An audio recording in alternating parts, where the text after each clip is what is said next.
In Montana, a murdered woman is found stuffed in the trunk of her car. With little physical evidence to go on, investigators struggle to catch her killer. A seemingly healthy 33-year-old woman dies in her sleep. Tennessee police must determine if her death resulted from natural causes or murder. In Ohio, a woman abandons her husband and 2 children. But a routine investigation reveals that her disappearance may not have been intentional. A well-executed homicide can baffle even the most skilled investigator. But forensic examiners look beyond the obvious to find proof of a killer's guilt and expose the elements of murder.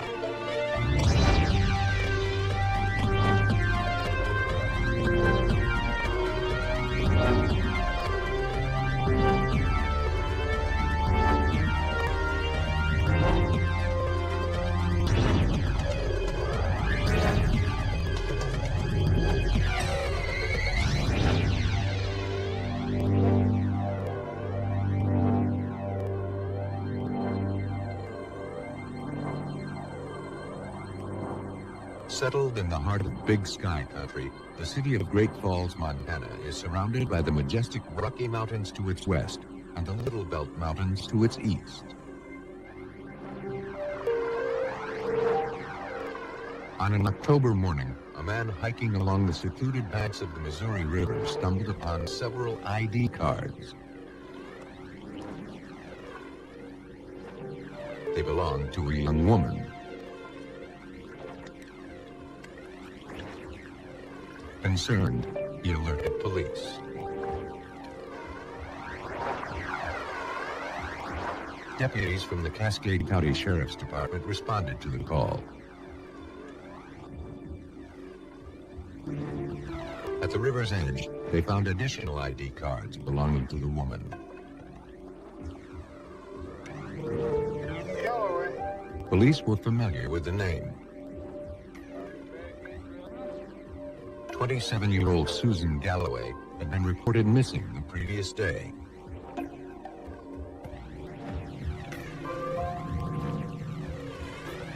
Unsure what to make of the findings, officers from the boat patrol were called in to drag the river. 20 feet from shore, they signaled they had snagged a woman's purse.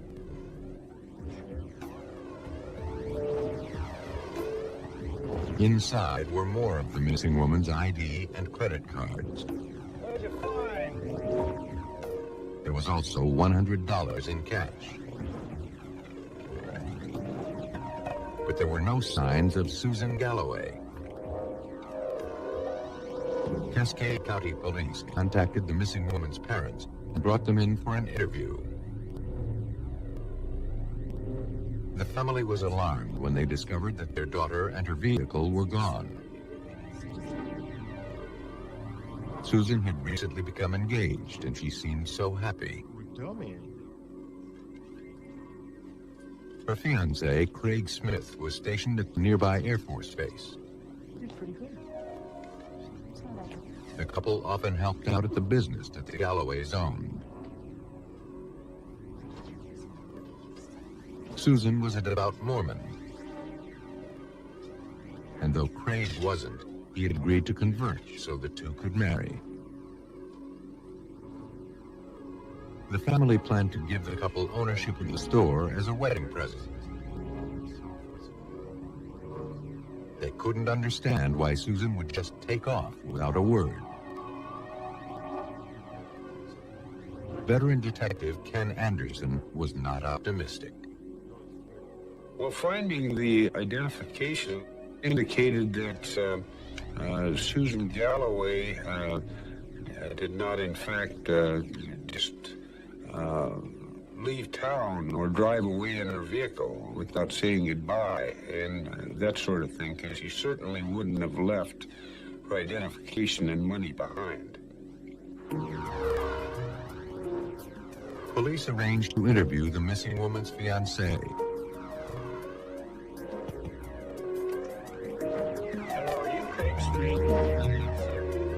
Craig Smith had no idea where Susan could have gone.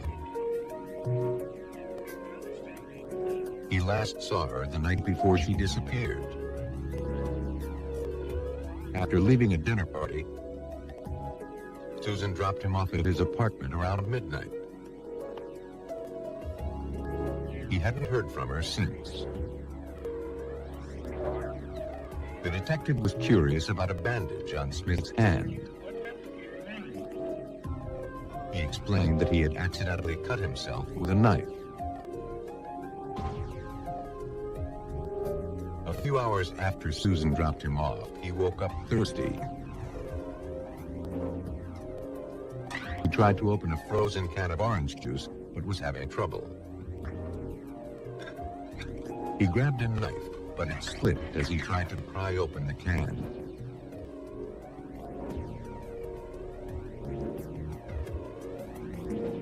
His car wasn't running, and he walked to the Air Force Base where he was stationed to have a medic treat the wound. Police later confirmed he had visited the medic that evening. The search for Susan Galloway was going nowhere.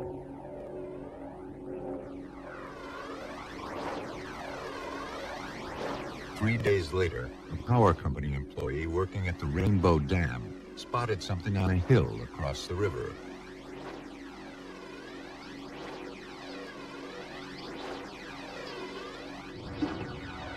He decided to go check it out. When he arrived at the spot, he found a car that had plunged down the hillside.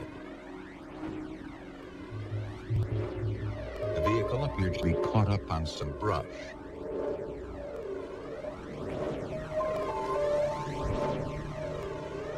Police and crime scene technicians were contacted and responded to the scene.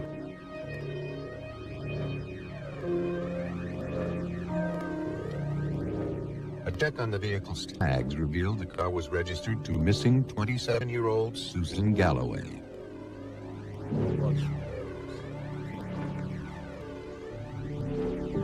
Sergeant Anderson made his way down the hill. Through the window, he observed a key in the ignition. There didn't appear to be anyone inside. But on the back of the vehicle, he noticed streaks of blood. There was also what appeared to be a footprint on the trunk.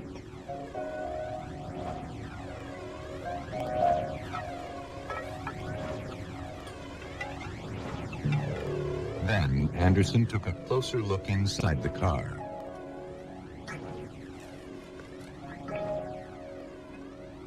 The rear cushion of the back seat had pulled away from the trunk area, and at that point in time I could see a body inside the trunk of the car. The woman matched the description of Susan Galloway, and it appeared she had been murdered.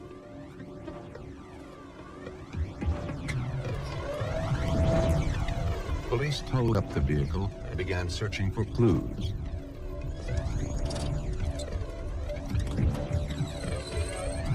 Inside the car, technicians found large blood smears on the front passenger seat. They also recovered several shards of broken green glass stained with blood.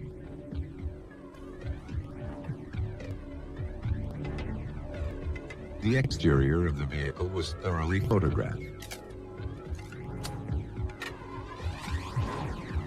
The victim's body was transported to the medical examiner's office for autopsy.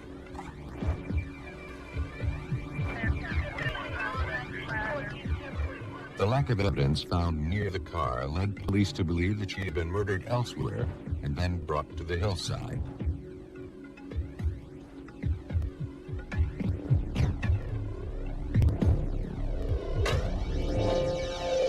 A dog was brought in to track the victim's scent. A mile from the car, he alerted to a partially dug hole.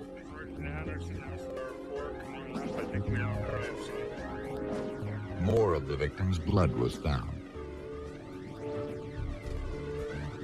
It appeared the suspect brought the woman to this spot, finished the kill, and then attempted to bury the victim. But for some reason, gave up.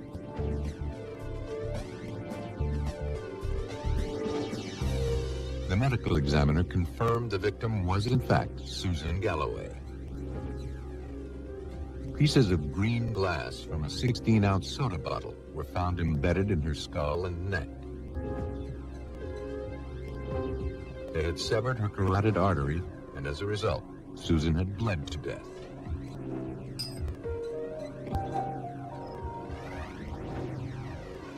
Now, detectives had to find out who had murdered Susan Galloway and why. But with few clues and no obvious suspects, they knew it would not be easy.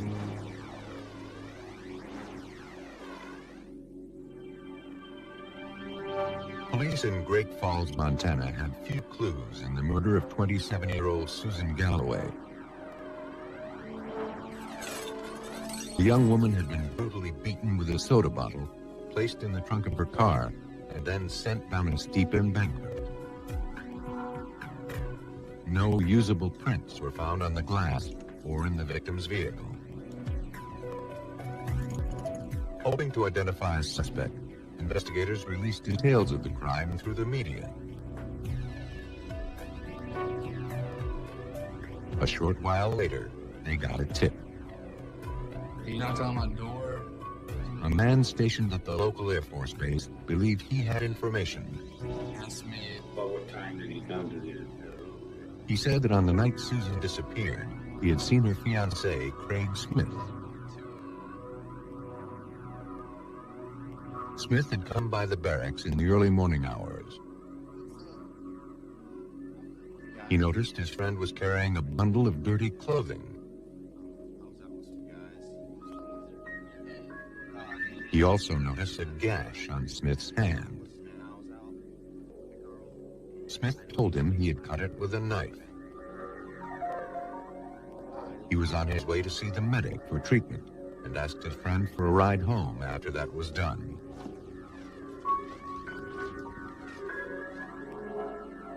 Smith had also told the airman that he had been out drinking with friends and got stranded.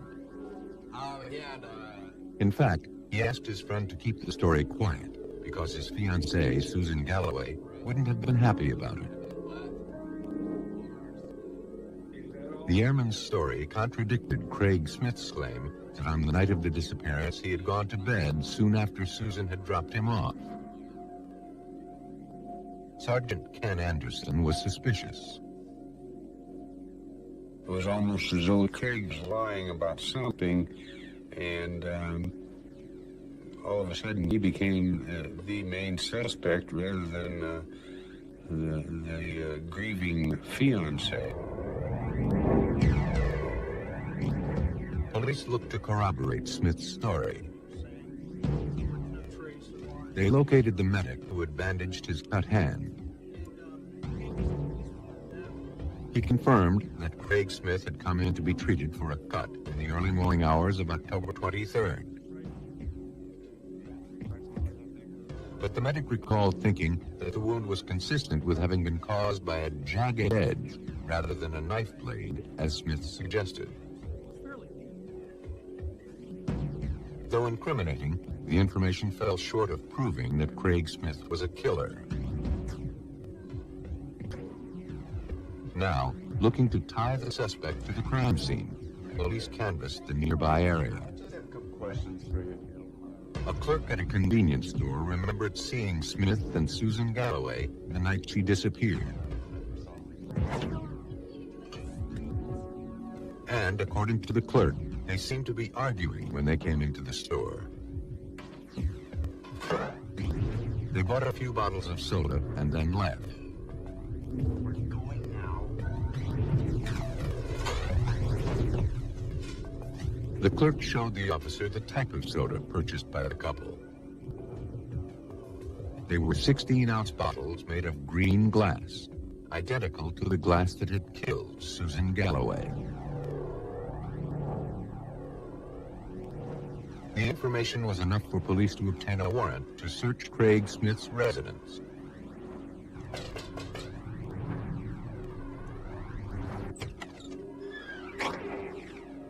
The suspect continued to deny any involvement in Susan's death. He admitted he and Susan had been in the convenience store that night. And he also admitted that in the past, he had hung out at the area where her car was later found. But Smith denied ever being at the spot where the partially dug hole was found. The place police believe was the kill site. Detectives collected the clothing he wore on the night of Susan's disappearance.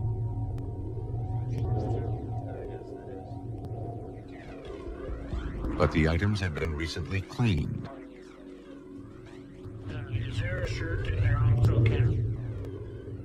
Police realized their only hope would be to link Smith to the sneaker print recovered from the trunk of Susan's car.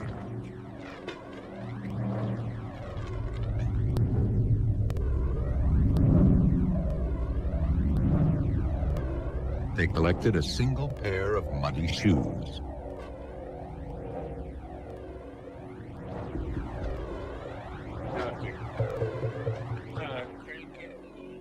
An examination revealed that the shoes seized from Craig Smith were the same size, and the soles had the same pattern as those collected from the vehicle. But that alone wouldn't be enough to prove murder. He had driven her car a number of times. His footprint was in a regular place on the trunk, but it could have been there. Police would have to physically place him at the kill site. And all they had to do that was some dirt on the bottom of Smith's shoes. And it was our belief that if he had been standing in the area of the kill site, he would have picked up soil. It was very sandy and totally different from the mud and soil at the area where the car was pushed over. Investigators collected soil samples from various locations where the suspect claimed to have been on the night of Susan's disappearance. They also collected samples from the spot where they believed the murder took place. All of the soil was sent to the University of Montana for analysis. There, geologist and mineralogist Jack Warenberg worked the case. I was to examine crime scene soils, and there was a open burial site, and there were several other small areas that they wanted to be checked out to compare the soil that was present on the suspect's shoe. Warenberg observed that the soil samples taken from the bottom of Smith's shoe contained tiny pieces of glass, probably from broken bottles. A microscopic analysis also revealed that the sample contained bits of ash that were consistent with having been produced by copper.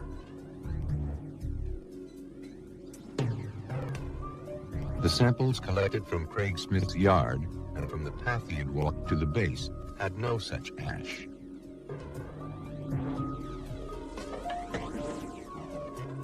In fact, only samples taken from the crime scene had both the tiny shards of glass and the copper ash. And the reason seemed simple. A few hundred yards from the crime scene, on the banks of the Missouri River, was the site of a copper smelting plant. Warenberg determined that it was the only area in the county where copper ash appears in the soil. Craig Smith had been at the kill site, something he had previously denied. When confronted with the evidence against him, Craig Smith admitted to killing his fiancée. He said he wanted the Galloway family business, but had no interest in being married to Susan. He was charged with first-degree murder. Based on the information, police believe that on the night of the murder, the couple got into a heated argument. Then, Craig Smith viciously attacked his fiancée. He then dragged her to a secluded spot to finish the job and bury his victim.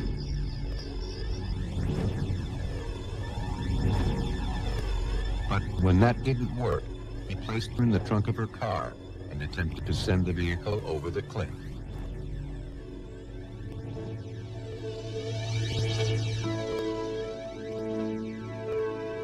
Craig Smith was convicted of first-degree murder and sentenced to 100 years in prison.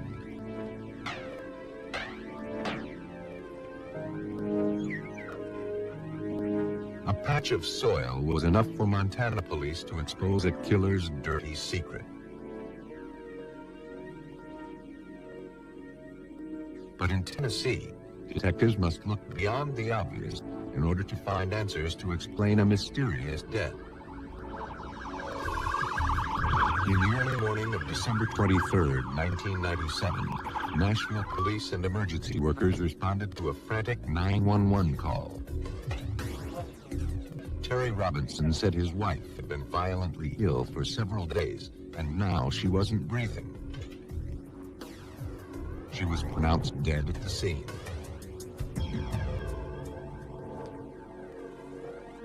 With no obvious cause of death, detectives were dispatched to the home as a matter of routine. Well, Homicide detective E.J. Bernard was assigned the case. 33-year-old Lenora Robinson lay dead on the couple's bed. Investigators noticed a black substance on the woman's shirt and on the pillowcase that seemed to have come from the victim's mouth and nose. It didn't appear to be blood.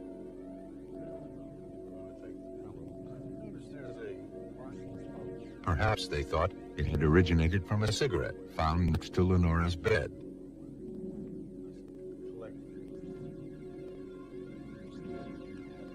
They also found and collected a bottle of Gatorade and a glass filled with the orange liquid.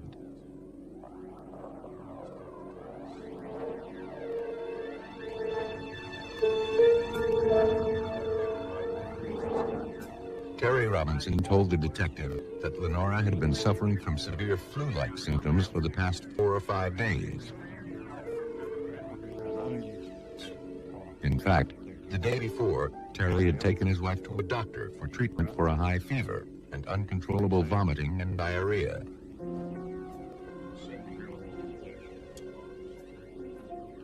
The physician who examined Lenora diagnosed her with a bad case of the flu.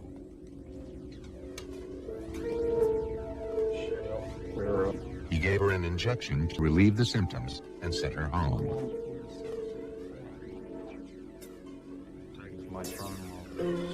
Terry said that Lenora seemed better for a while, but that night her symptoms worsened.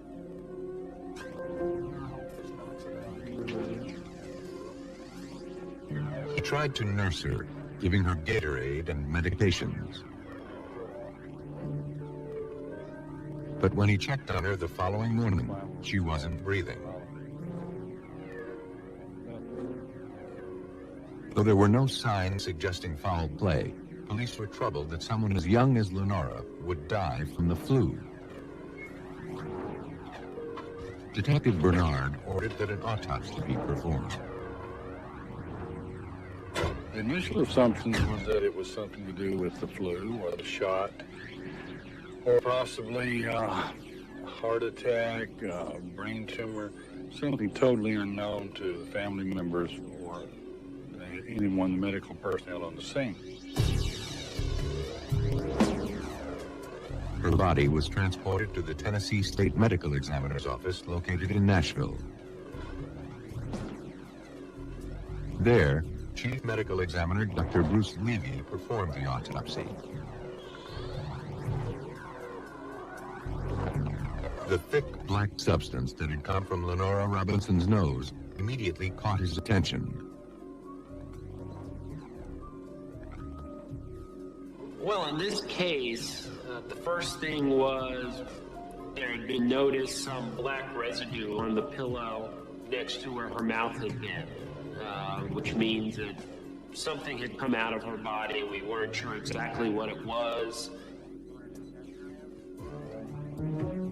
An internal examination uncovered evidence of a heart condition and congested lungs, supporting the idea that Lenora had died of natural causes. Then, Detective Bernard arrived to view the autopsy. He noticed something unusual. It smells like almonds or candy. It does. It was the smell of bitter almonds coming from the body. It was an odor associated with people who have died as a result of cyanide poisoning. Further examination, however, failed to turn up the telltale signs associated with cyanide ingestion. There was no liver damage and no signs of burning in the mouth or esophagus. Toxicology tests on the Gatorade found near Lenora's bed turned up negative for poison. If the 33-year-old woman had been exposed to cyanide, the question now was how and by whom.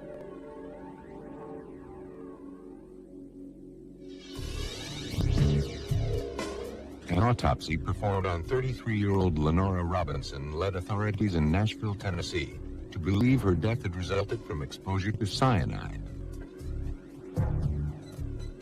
To prove it, additional tests would have to be performed. The medical examiner collected blood, tissue, and urine samples. The items were then forwarded to forensic toxicologists to test for the presence of poison. The samples are mixed with chemicals that react to cyanide.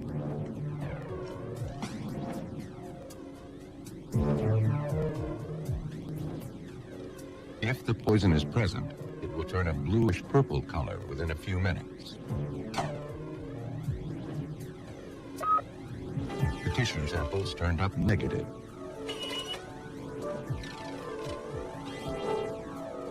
But Lenora's blood and urine tested positive for the poison. For cyanide to be absorbed in the blood, but not in the tissue, it would have had to have been inhaled. And according to forensic expert Agent Louis Kuykendall, cyanide is most lethal in a mist-like state. Typically, the person will have convulsions. The person will have stomach distress, but usually very quickly, 30 seconds to maybe 2 minutes, they're into a coma state and then die very rapidly. Medical examiner Bruce Levy contacted police with the findings. I have the results on the toxicology on Lenora Robinson. It is positive for cyanide. But until police could rule out that the poisoning was accidental or suicide, the manner of death would remain undetermined. Detective E.J. Bernard was quickly able to rule out both of those scenarios. There was no suicide notes. I learned that she would have died within minutes of ingesting the cyanide. Therefore, she would have left something close by. There was nothing close by. Mr. Robinson assured me that he did not clean anything up. Police believed Lenora Robinson had been murdered. To find out why, they questioned the victim's mother and stepfather. Both agreed that the marriage had been rocky for some time. According to Lenora's mother, the couple suffered from severe financial problems. The small business that they owned and operated together was not doing well. And the bills continued to pile up.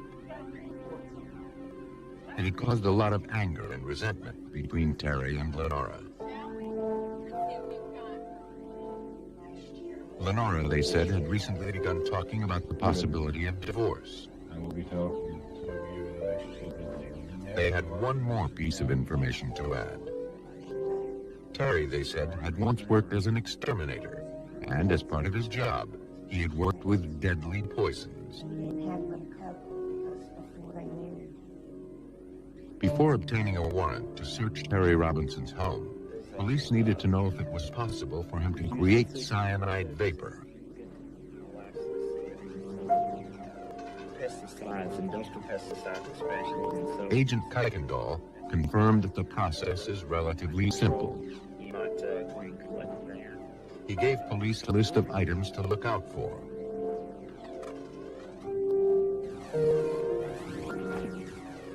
Armed with a warrant, police returned to Terry Robinson's home. The suspect maintained his innocence.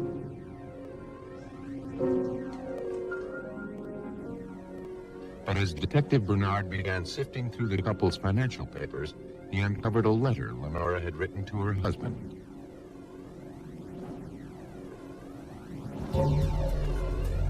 In it, she threatened him with a bitter and costly divorce.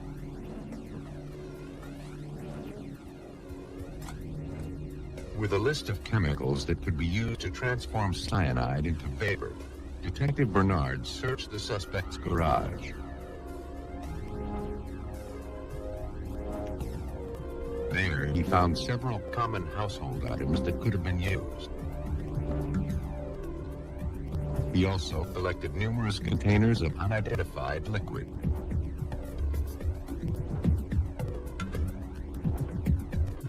At the TBI crime lab, Agent Kuykendall began analyzing the substances collected from the home.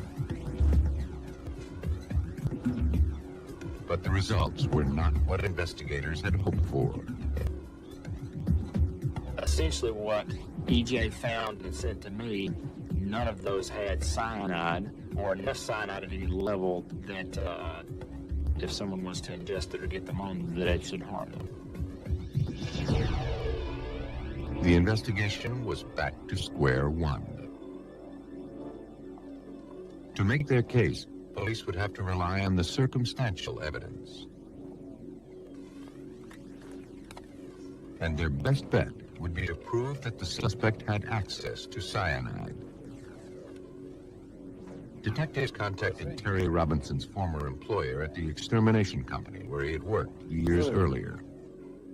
I need your help. The man confirmed that while Robinson worked there, the company utilized cyanide.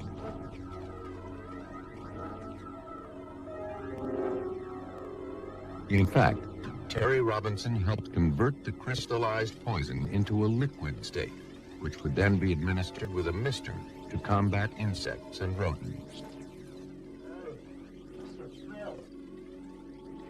The former employer hadn't seen Terry in some time and wasn't aware of any poison he may have taken with him when he left the company. Still, Detective E.J. Bernard refused to give up. Thank you very much.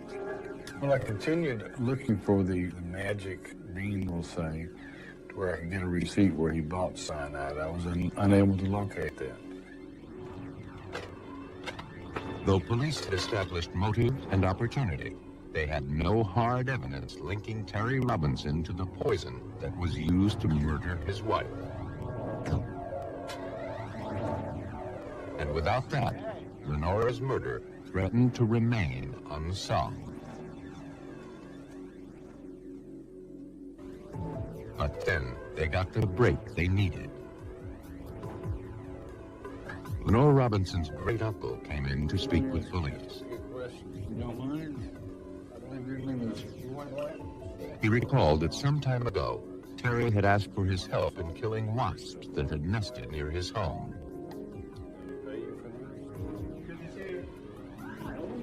The uncle agreed and came by the house to give Terry several insecticides and poisons. Among the items were cyanide tablets. Though the evidence was circumstantial at best, police were able to obtain a warrant for the arrest of Terry Robinson.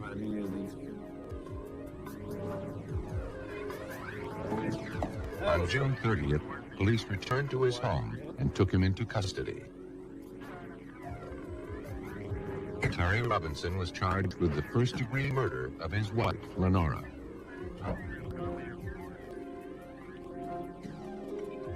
Based on the evidence, police believe that Terry Robinson took advantage of Lenora's illness to free himself from an unhappy marriage, heavy debt, and an impending divorce.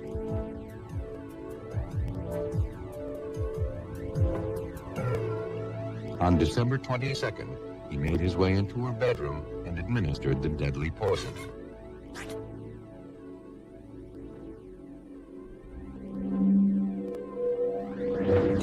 On October 15th, 1999, 49-year-old Terry Robinson was convicted of first-degree murder and sentenced to 51 years in prison.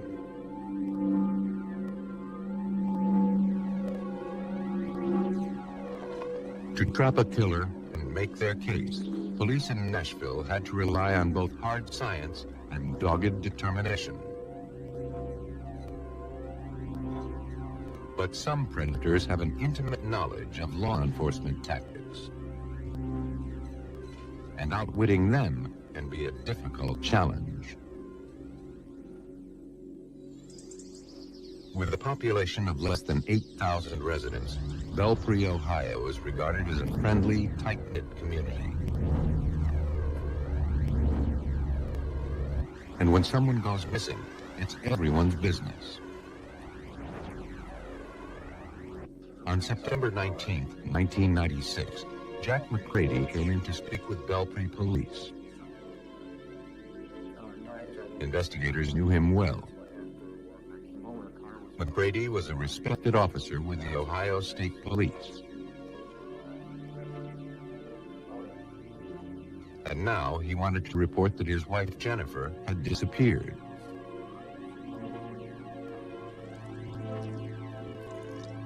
He said he last saw his wife that morning as they were getting ready to go to work. Jack said he hadn't noticed anything unusual about her behavior that morning. Though their marriage had its problems, he thought things had improved. There you go. All right, I really gotta get. He later learned that Jennifer never showed up to work that day. Jack suspected his wife had been having an affair, and now he feared she had taken off with another man, leaving him with the couple's 2 children. Detective Dave Garvey agreed.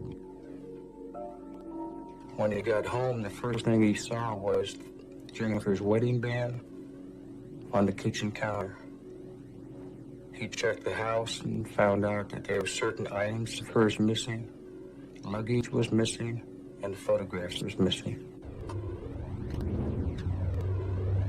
Though police had no reason to suspect foul play, they agreed to look into the case. They began by questioning the McCready's neighbors. One believed he had seen Jennifer leaving the house that morning. Around 10 a.m., he saw Jennifer's Blazer back out of the driveway and screech down the street in an erratic manner. The neighbor admitted that he never actually saw Jennifer's face. But he knew the Blazer was her car, and he had never seen anyone else drive it.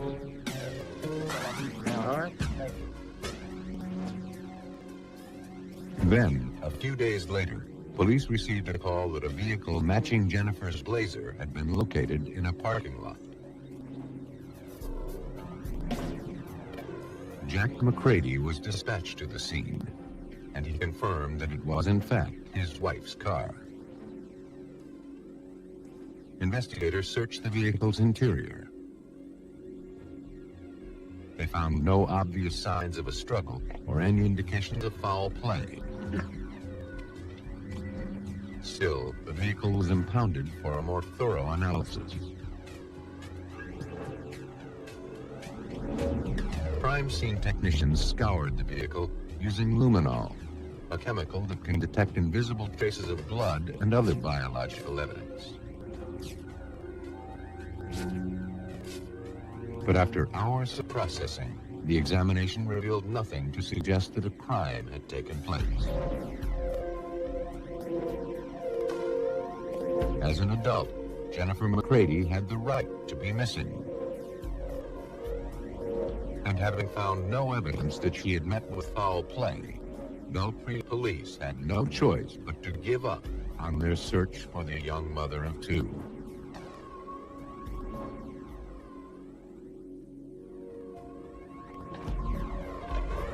Detectives in Belpre, Ohio had found nothing to suggest that the missing wife of State Police Officer Jack McCready had met with foul play.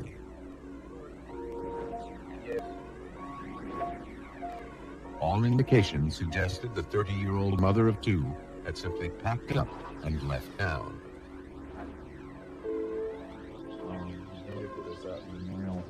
But then, friends of the missing woman contacted police. They were concerned something bad had happened to Jennifer McCready. Jennifer, they said, was dedicated to her children. They were her life. No one who knew her could believe that she would just walk out on her children. And no one believed she was having an affair, as Jack McCready suggested. But Jennifer had been talking about divorcing her possessive and jealous husband. Then, a witness came forward with information. She said that around the time of Jennifer's disappearance, she saw a police vehicle driving in a remote area a few miles outside of town. The officer fit the description of Jack McCready to a T. The woman had provided unreliable information in the past, and at first, Detective Dave Garvey didn't believe this would be any different. But when no additional leads surfaced, detectives decided to drive out to the secluded spot where the woman had seen the patrol car.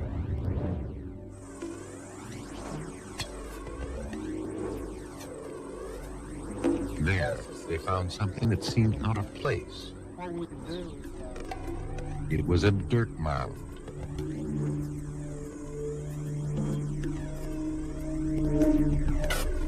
They shoveled away a few inches of dirt and hit a vinyl cloth.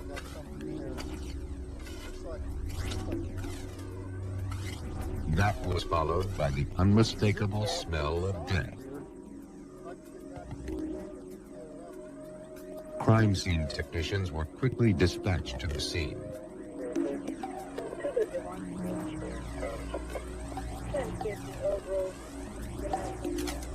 As the excavation continued, the team unearthed a comforter and a sleeping bag. And wrapped inside were decomposed remains, the head covered with a white plastic trash bag. When the bag was removed, one of the officers identified the female as Jennifer McCready. She was wearing pajamas. That was at odds with her husband's claim that when he last saw her, she was dressed and leaving for work. As a matter of routine, soil samples were collected from the makeshift grave.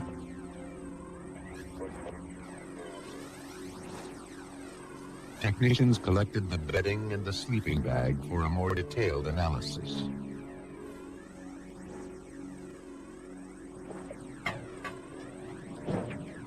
The victim was transported to the medical examiner's office for autopsy.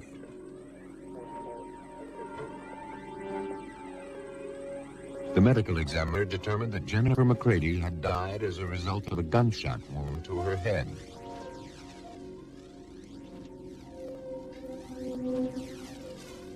The fatal .357 Magnum bullet was collected and sent to the crime lab.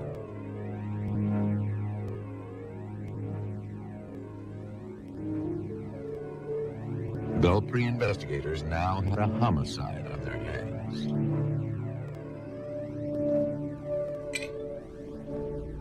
The inconsistent information, in addition to witness testimony, pointed to State Police Officer Jack McCready as the prime suspect. Detectives arranged to speak with him at the barracks where he was stationed. When they broke the news about Jennifer's death, he was visibly shaken. But as they began to question him, McCready asked for an attorney and ended the interview. Soon after, Jack McCready was put on leave.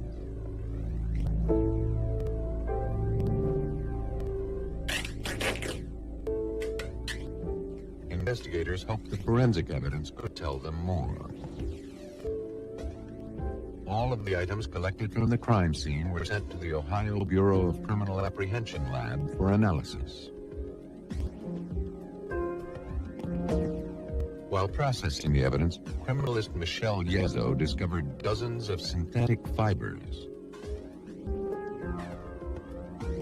She also located strands of fiberglass clinging to the inside of the sleeping bag. Finding the fiberglass insulation within that sleeping bag was something that was very unusual in my opinion, because that would be very itchy. And because of that, it's not something that you would want to have in that sort of context.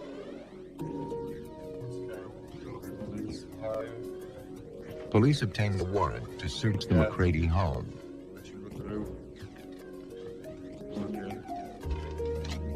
In the bedroom, they found linens that matched the comforter the victim had been buried in.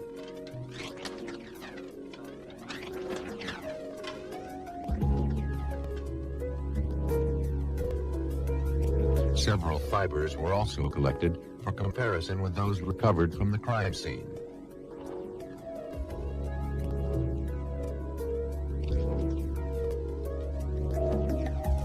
In the kitchen, police located a .357 Magnum revolver, the same type of gun used to kill Jennifer McCready. As the search continued, investigators found and collected newly installed fiberglass insulation in the couple's garage. The material appeared identical to the insulation found in the sleeping bag. Then they noticed another potential clue. There were numerous shovels, and some were coated with dirt. Though McCready explained that he had recently done work on his yard, police confiscated the tools. Now, forensic examiners began analyzing all of the evidence. Michelle Yezo found that the carpet fibers collected from the McCready home shared all the same microscopic characteristics as those recovered from the bedding that the victim had been buried in.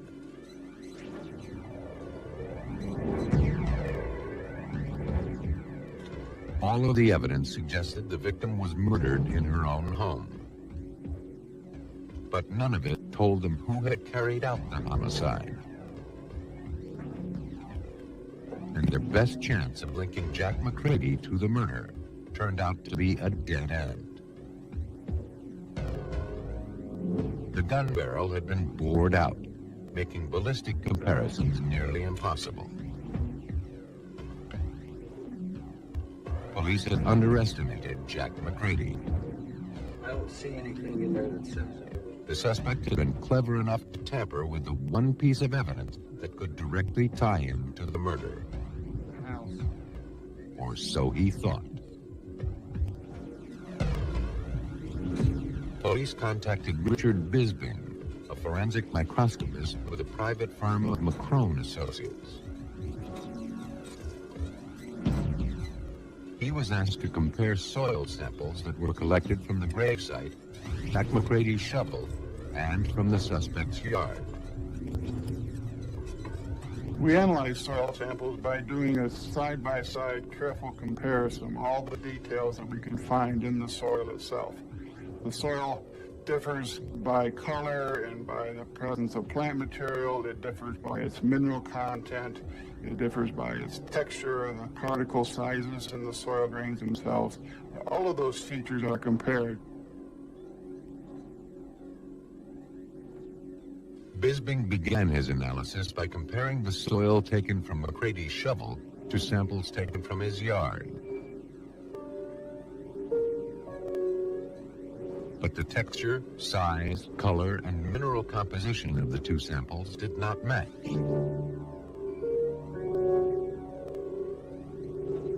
But when he compared the soil from the gravesite with the soil taken from the shovel, he found one consistency after another.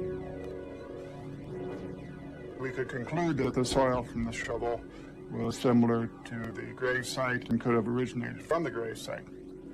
And we were able to show that the place of the gravesite was different in its soil classification, even from the place where the defendant lived. And the soil was different than most places in the county.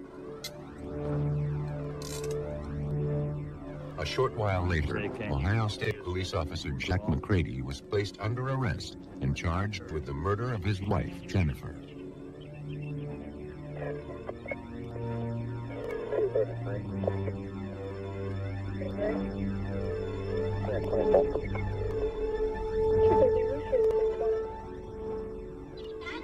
The police remain unsure what drove him to murder.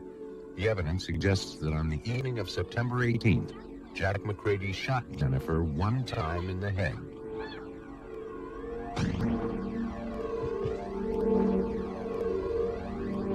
To cover up his actions, he buried her in a remote spot, returned home, and altered the barrel of his gun. Despite his efforts, Jack McCrady was convicted of first-degree murder and sentenced to 15 years to life in prison. Some killers will go to extraordinary lengths to distance themselves from their deeds. But no crime is perfect. And sometimes, investigators must rely on a few molecules in order to piece together the elements of murder.